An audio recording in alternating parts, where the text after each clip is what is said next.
morning. It's April 3rd here in beautiful spring Nova Scotia, and as you might be able to tell, my garden is frozen solid. So today I just thought I'd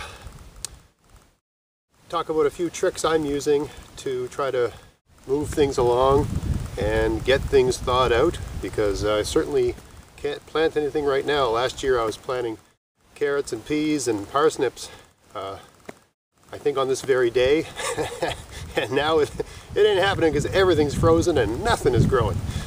So stay with me and I'll walk you through a couple of little tricks I'm doing here. Alright, so just a quick look around. This is my garden and everything is frozen solid. No rhubarb, no lovage, no nothing. Nothing's happening here. So what are we doing to try to change that? Well, here on these two beds, I've made these little square things using this black mesh material, and my thinking is that it will, I've done similar things like this previous years, but more, not on this scale. This black mesh will let the rain through, but also attract the heat of the sun, sort of like a heat sink or a heat attractor. I just put these down a couple days ago and the ground is still frozen solid. We need some real sun and some real heat, which has been hard to come by this spring, my goodness. Anyway, so these two are using that trick. And then I've also built these over here. And these things take about, I don't know, 15 minutes to slap together with a staple gun and a hammer and some basic tools, a saw. And I didn't do any fancy carpentry with these. I'm not a highly skilled carpenter, just basic skills. Anyway, these ones are 6mm poly. And it's almost creating a kind of a cold frame type environment underneath the plastic in this garden. So I actually think this one will probably heat up faster.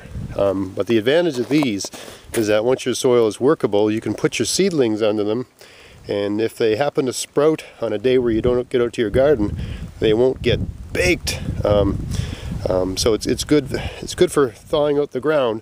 But also this is good for getting your seedlings started, because it'll create a bit of warmth on the top layer of the soil, but also not cook them. Whereas with something like this, if you put your seeds in and you didn't get these off the minute they poke through the ground, you could just bake them to death. Even if it was, you know, let's say 2 or 3 degrees Celsius outside, it's going to be really hot right on the, right underneath those.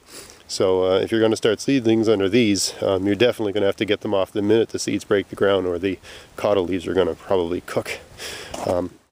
Anyway, these are cheap and easy to throw together, and the great thing about them is that when you don't need them anymore, they don't take up a lot of space to put away, because you can just sort of lean them against a wall somewhere in your garage or what have you, and just, you know, get rid of them and leave them till next year. But I'm hoping they'll add, you know, move things ahead a couple weeks. Or yeah, a couple weeks, maybe even a month ahead. It seems like where I live, anywhere where there's a lot of wind and it's quite cold, it takes quite a while for the soil to warm up. It might even be workable, but it's not warm enough for germination or good root development or what have you. So I tend to be behind everyone. Yeah, even people a couple kilometers. A lady I know 2 kilometers from my house, and her crocuses have broken through the soil and are growing, and there's little flowers. That is not happening here. Not at all. Of course, the other trick is your cold frames, right? Your classic cold frames. And I've got these slapped together last fall. And I have another video where I'm working, you know, geez, over a month ago I was working in these in the soil here, and these have been thawed.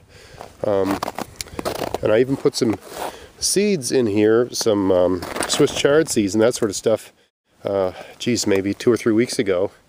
I don't think they're really growing yet, despite the fact that it can get relatively warm in there. And this is early in the morning. It's only around 9 o'clock a.m. right now, but I'll take a quick look and see what the temperature is.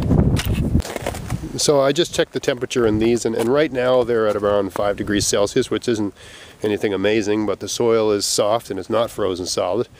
And you know, I can guarantee by high noon today, if the sun sticks around, it'll probably be 20, 25, maybe even 30 in here, because that seems to be the trend. I was getting 30-degree temperatures in here at peak parts of the day, even in early March. So that's another trick, but of course it's a bit much to expect you to take a system like this and apply it to an entire garden, and you know, it's not really needed to have a really good yield from your land unless you really need everything started early. I'm happy because it's just easier to wait a little while, but there's some things I want growing sooner than later, and I don't want to wait, and so I'm trying to accelerate and move things along using these sorts of tricks.